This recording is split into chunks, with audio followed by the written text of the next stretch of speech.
Hi,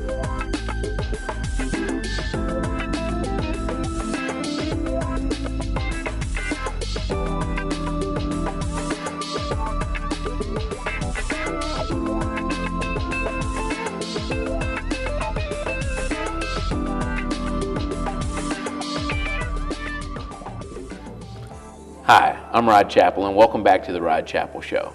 It's a show where we take complex legal issues and break them down into pieces that we can use in our daily lives. It may be if the information is not good for you, it's good for somebody you know.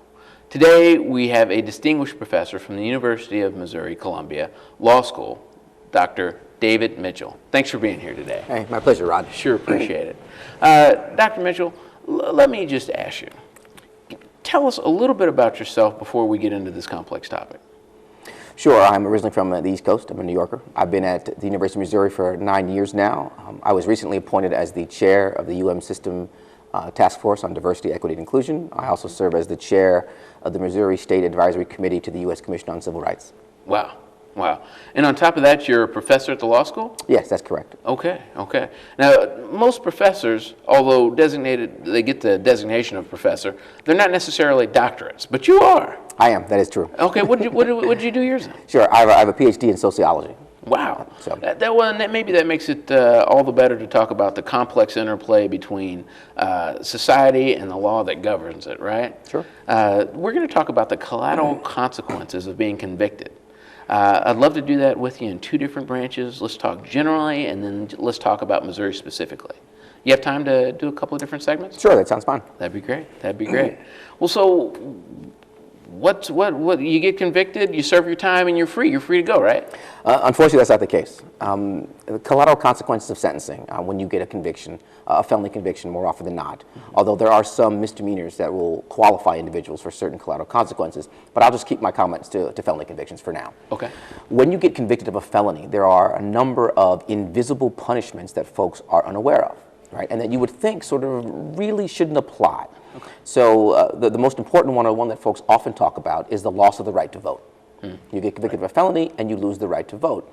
Now, the interesting thing about it is that this loss of this particular right varies depending upon where you live, right? Which state you may be in. So there are two states, Maine and Vermont, which permit individuals who are incarcerated to vote. However, the other 48 jurisdictions, the other 48 states deny you the right to vote while incarcerated. And then each of those has several rules which prevent you from voting, either whether you're on probation or on parole. And even in what I consider the most twisted circumstance, when you have completed your time completely, when you're no longer under any supervision whatsoever, then you are also denied the right to vote for a period of time. And you have to sort of petition to get those rights back. Now, that's just one right. That's just right. That's just the right to vote. That's voting, period. Yeah, that's just voting, period. Right? And then if you move beyond that, there are a number of obstacles that prevent individuals from becoming gainfully employed. So there's certain occupation and employment provisions, obstacles that prevent you from certain occupations. There are travel restrictions that apply. There may be issues with respect to parenting. You can lose your parental rights. There are issues with respect to housing and housing issues associated with that. And so when you look at the scope of these particular consequences, it's not just one area of an individual's life that's impacted. It's pretty much their entire existence after they have been convicted of a crime. Gotcha, gotcha. And so I take it these are not federal requirements. These are state imposed, or how do we get the different? Sure. The unfortunate part is that they're an admixture of them both. And so there will be some federal requirements. Okay. There will be some federal obstacles, but there will also be a good deal of sort of statewide, state-based. Okay. And some of them aren't even sort of state, if you will, sort of the state rules or statutory. Some of them are sort of occupational things, sort of occupational opportunities. So for instance, New York had this law or this opportunity, right, that if you were convicted, you got to train while you were incarcerated to repair, HVAC repair, right? Air conditioning and heating, right? You would think an opportunity, you give someone a trade, they made a mistake, and now they're going to come out and they can have an opportunity to be gainfully employed. Right. But there was a provision in these sort of opportunities, in this professional work group and occupation, that prevented individuals from becoming HVAC repair individuals. And so you had what was a rehabilitation program in the prison that was designed to help people get back on their feet, and yet you had a restriction that barred them from being employed. And so, I mean, it's this really ironic or sort of oxymoronic sort of notion to saying, yeah, we're going to train you in something that you really can't do, or that you're prevented from doing. When I was out in Indiana, I met a young woman who had committed a crime 10 years ago, burglary. She'd gotten her life back together, and she was going to school to become a social worker. Okay. And they told her up front that you probably not be able to be employed as a social worker because of your past felony conviction, a conviction that was, mind you, 10 years old. Wow. Right? And so when you think about these consequences, these are long-term consequences that will deny someone an opportunity to get back on their feet, to be truly rehabilitated, to fully re-enter society. Right, right.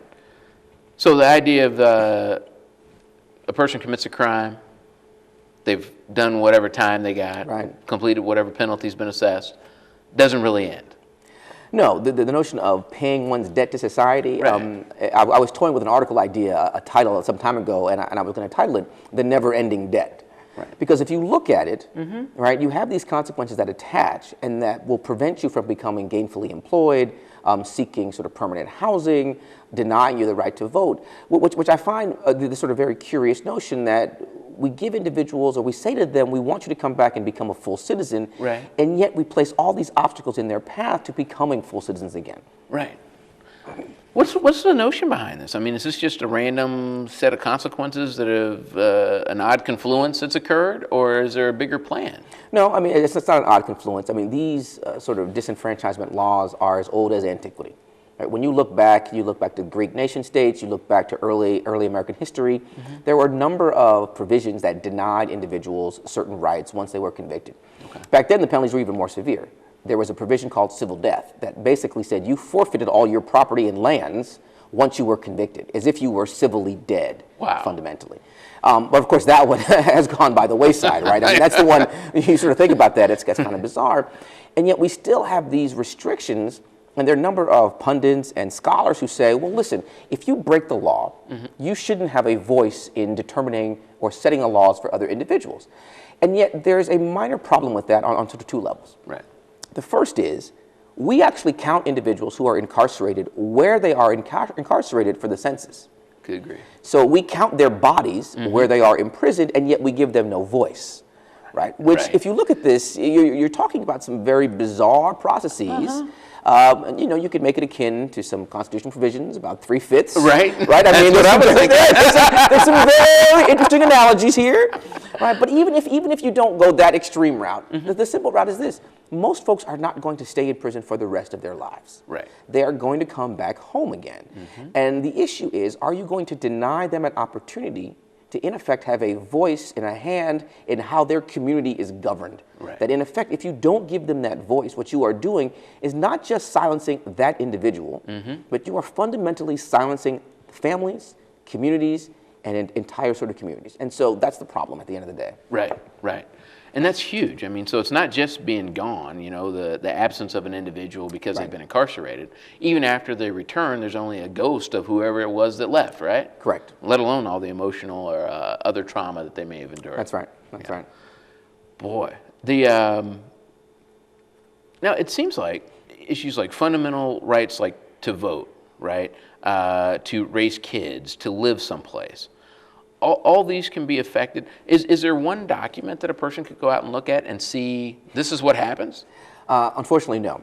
So the interesting thing about these particular laws is that when individuals or when legislatures were passing sort of statutes, they would attach certain riders and bills and exclusions and sort of, you know, obstacles and collateral consequences. And so for the longest period of time, they were all over the criminal code, they were in the civil code. And so in effect, if you went to an attorney, right, if you knew that you had been convicted and you were about to go to jail or be released, and you said, you know, tell me, what is the impact of this conviction? More often than not, your attorney would have no idea. Right. Right. Because if you look at them, there's over the final sort of calculation, I think, is over 10,000 collateral consequences sort of nationwide.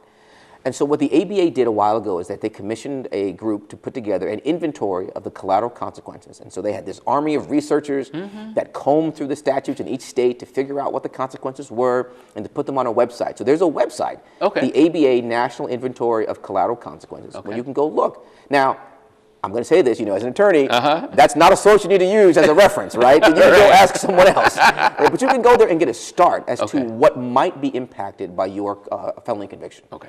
Okay. And so that's the beginning. And so there's no one single document. And in fact, there hasn't really been a movement to sort of say that there is a burden or a responsibility by defense counsel or prosecutors or judges to inform individuals of what the host of the consequences will be, except for one. What's that? Immigration. That is the one consequence, the possibility of being deported is the one consequence that the court says is so egregious that individuals need to have notice before they make a plea or what have you, that this is a potential consequence. That's the only one. Was that the subject of a Supreme Court case? It was. Okay. It was. That was Padilla versus Kentucky, I believe. Wow. That's right. Boy.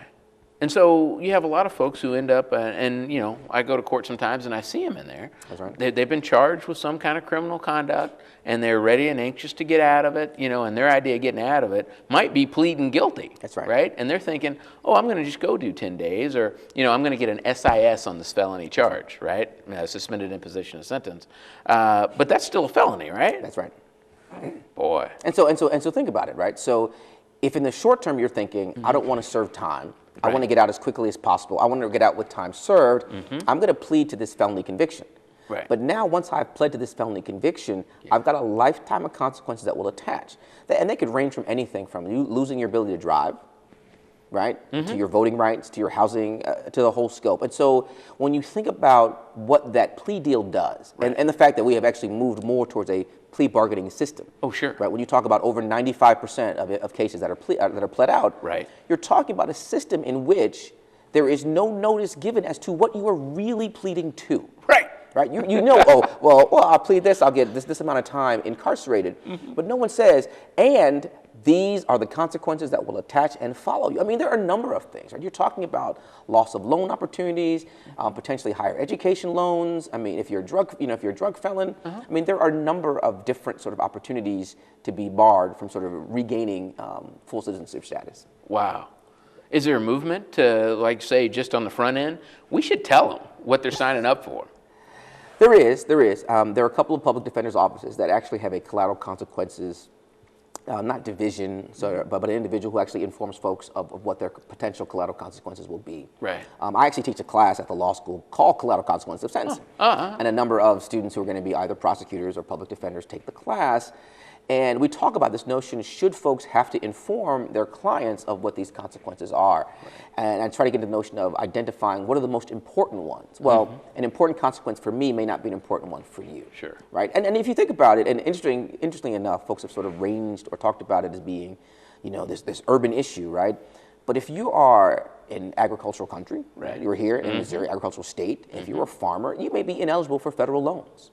Wow. Right? I mean, so if you think about the scope of who this touches, right. I mean, this basically touches every segment of society, and yet we view this as this sort of this price to pay to get back in. But if you think about it in the sort of the larger picture, the grand scheme, if you make it so difficult for folks to earn a living, if you make it so difficult for them to find a place to live, to become a full member of society, are they going to abide by your rules long enough till that process is over, or are they merely going to reoffend? Right. Well, and I think that the name of the article, you know, the never-ending price, or that you were talking about, kind of already tells that story. Right. You know, well, I tell you what, I want to come back and talk to you about some of the consequences that people in Missouri face. Sure. Okay. Thanks for joining us on the Rod Chappell Show. Professor Mitchell is just a font of knowledge, and I can't wait to go talk to him about Missouri and some of the other issues that people face. If it's not you, it's somebody you know. Going to prison's an awful thing, and you shouldn't do it unless you absolutely have to. And if you're going to plead guilty, you better know what you're agreeing to. Thanks for joining us.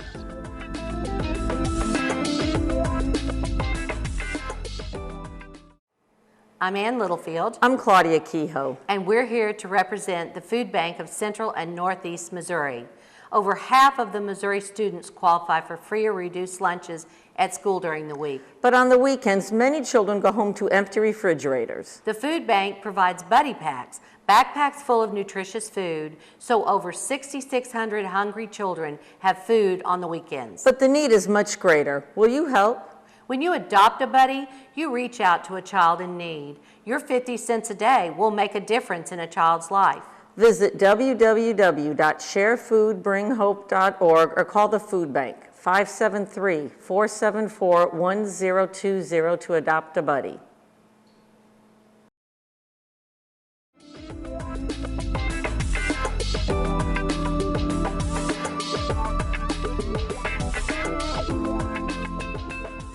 Thanks for joining us again at the Rod Chappell Show. This is the second part of a two-segment series talking about the collateral consequences of sentencing. On this segment, we're going to focus on some of the local issues that you might experience here in Missouri or that might even be state-specific. And we welcome back Professor David Mitchell. Great, glad to be here Thanks. again. Thanks. We appreciate it.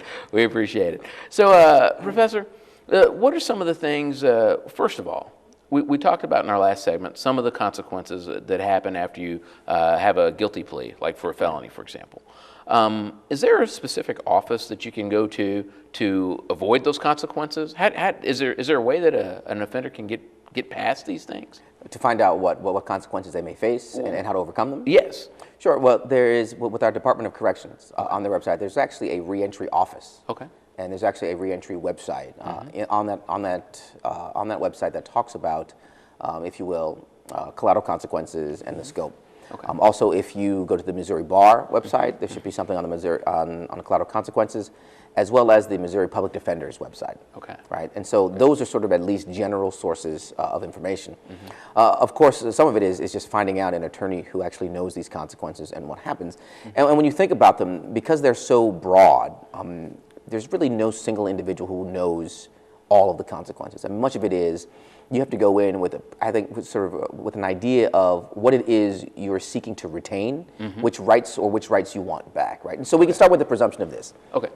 If you've pled guilty or you've been convicted, you are, at that point, barred from a whole host of consequences. Some are mandatory. Okay. Some are triggered immediately upon conviction or upon the plea, and others are discretionary. Okay. Right, and so the occupational licensing, those are often discretionary.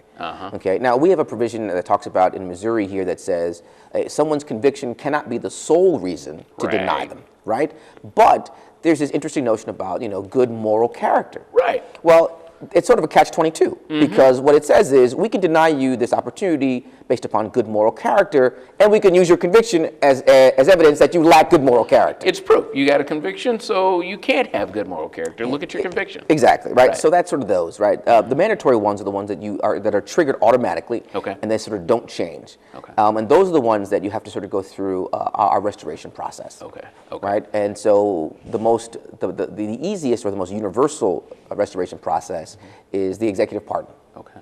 Right? But the problem is, of course, pardons aren't handed out very freely. Right. Right? So the idea is, if you have a certain offense, you've got to sort of get that cleared from your record initially. Now, what makes this sort of more problematic, especially for Missouri residents or residents who are surrounded by a number of different states, such as ours, if you committed your felony in Illinois, in Kansas, in Oklahoma, right, all of our adjoining states, you can't have those rights restored in Missouri unless they have been restored in the previous jurisdiction in which you committed the crime.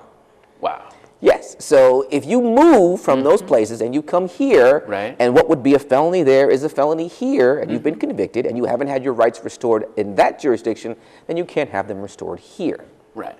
Let's just put a big parentheses here for a second. Sure. When we think felony convictions, I know on TV we see murderers, we see rapists, we see people who brutally beat up other people, but there's also a whole different set of people who get felonies, like for driving while suspended or driving while revoked, right? That's right. There's no differentiation in the consequences based on what kind of felony you got, is there? Right? No, there's not, right? And so I use sort of two things to sort of highlight this. The first is, according to the very general definition of a felony, it's actually serving 365 plus 1 days, right? A felony conviction, more than a year in jail, is often going to be a felony, or as it's defined by the statute, right? And so when you look at a felony conviction, a rose by any other name, it's still going to be a rose. Well, a felony is going to be a felony, regardless of how extreme it may be or how petty it may be. The problem also becomes, what is a felony in one state may not be a felony in another state, right? So you can, in effect, have a larceny in Texas for a set amount that's not a felony.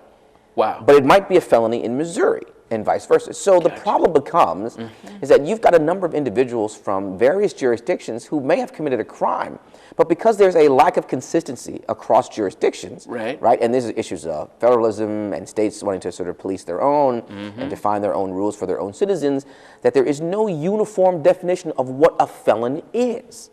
Wow. Right? And if you think about citizenship as this duality of a citizen of a state and of the federal government, when you're denied both state and federal citizenship, How about it? which means you can't vote in both state or federal elections, right? Man. And so you've got this odd issue of saying, well, I committed a crime in this particular state, and yet it's going to have these ramifications across all these other states if I move someplace else, or if I have the ability to sort of engage in sort of federal politics and so forth. Wow. So what is a felon to do? The restoration process would be Well, the best is if you get an executive pardon. like an executive from From our governor. the governor? Okay. Unless, of course, it's a federal felony. Right. Then you actually need from the executive. Gotcha. Right? You need a presidential pardon. Right. And so when you think about this, right? So if you think about the majority of individuals who've committed felony crimes, right? They don't have the means or access to receive a pardon.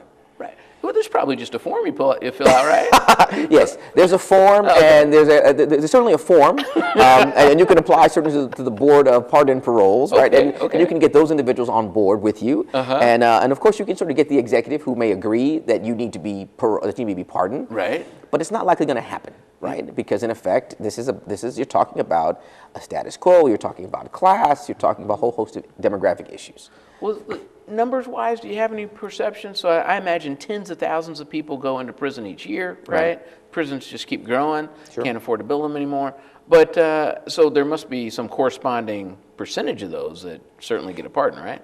Well, those numbers are very low, and I actually don't have the exact numbers, but I can tell you how many folks are annually released as ex-offenders. Annually, 600,000 across the United States. Wow. So that's 600,000 folks who are coming home, and they're all not coming home to it's not equally spread out across the United States where they're coming back to, right? So if you look at the disproportionate representation of African Americans and Latinos and others in our incarceration system, they are going to be returning home to communities that are disproportionately African American and Latino, right? And so you're going to have certain communities in which a significant majority of the individuals are effectively silenced. They are disenfranchised. If you look at Todd Clear, who was a researcher, talked about communities in Florida, and he found that 1 out of every 4 in certain African American communities, the Urban Policy Institute, I think it's the Urban Policy Institute, looked at Chicago and other places, and they were talking about numbers of 70 to 80% of individuals who were in effect who were disenfranchised in certain communities. And so it's not just about the fact that you have a particular race or gender, but it's where individuals are coming home to. And so you have what I call the concentration effect. Right? You got individuals who will return to certain communities in which you'll have a number of folks who are disenfranchised. So, for example, I was working with the Missouri Supreme Court on this project several years ago, and unfortunately I haven't finished it because of sort of funding issues for research. But if you look at the number of ex-offenders who return, right, where they were for African Americans in St. Louis and St. Louis City region, there was 1,051. In Jackson County, there was 953, right, and in Boone County, 298.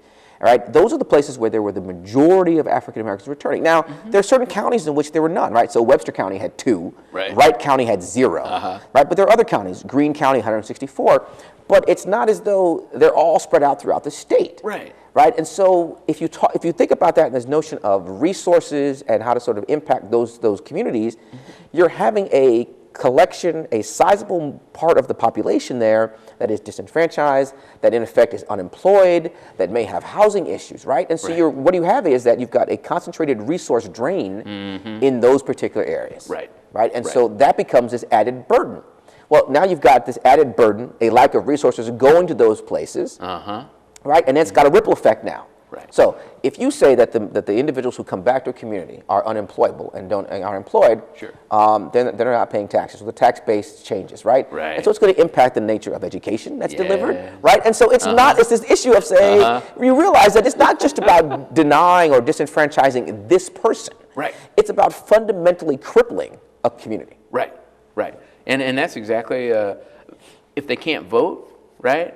Everything from the small elections related to school board issues all the way up, right? That's right. Boy. In the restoration process, although that might be good for some folks, it doesn't work for everybody, right? It doesn't work for everyone. There are a couple of sort of instances in which you can't even get those rights restored, right? So if you commit an electoral crime, right, that right to vote is denied permanently, right? You're also denied, and this one I didn't mention, and I often do. I often actually mention it, I don't know why I didn't, is your right to serve on a jury. Wow. You're permanently barred from serving on a jury. Wow. Right? So consider that. If you have a disproportionate impact on certain communities, then the whole notion of a jury of your peers is a fallacy. Right. Because now you can have all the protections you want in the courtroom during the voir dire process when you're selecting a jury to say that we want it to be fair, we want a fair cross-section, we want it to be racially diverse, we want it to be gender diverse, and yet you've created a system that's excluded these folks from the pool already. Right. So they're not even called to be in the pool for the protections to actually take place. Where they could get excluded later, right? Right. Yes, and given, right, that's right. That's right. Different conversation, and given what we have with bats and exclusions, right, that's a whole different issue. But they're not even in the initial pool to sort of to be chosen, to be selected, right?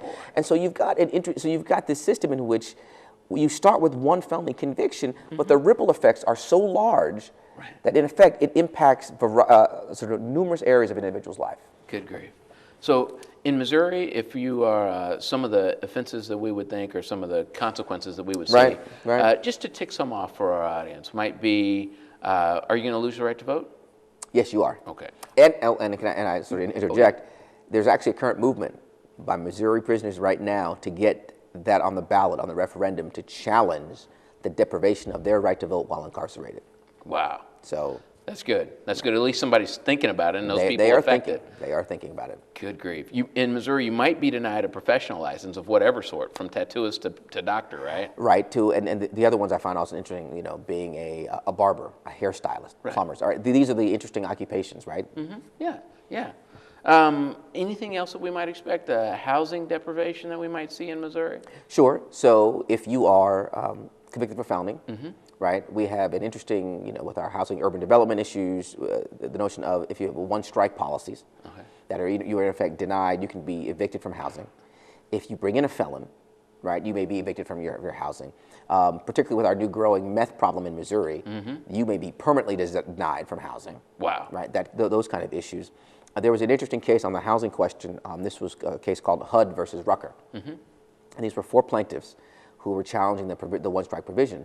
And these individuals were being evicted not because of their felonious behavior, but because of the behavior of either relatives, right, who were actually convicted not even in the apartment, but either on the apartment, on the building complex grounds, or several blocks away. Good grief. Or there was an individual who had a caretaker who happened to come into his apartment, I think had crack on his person, and he was evicted.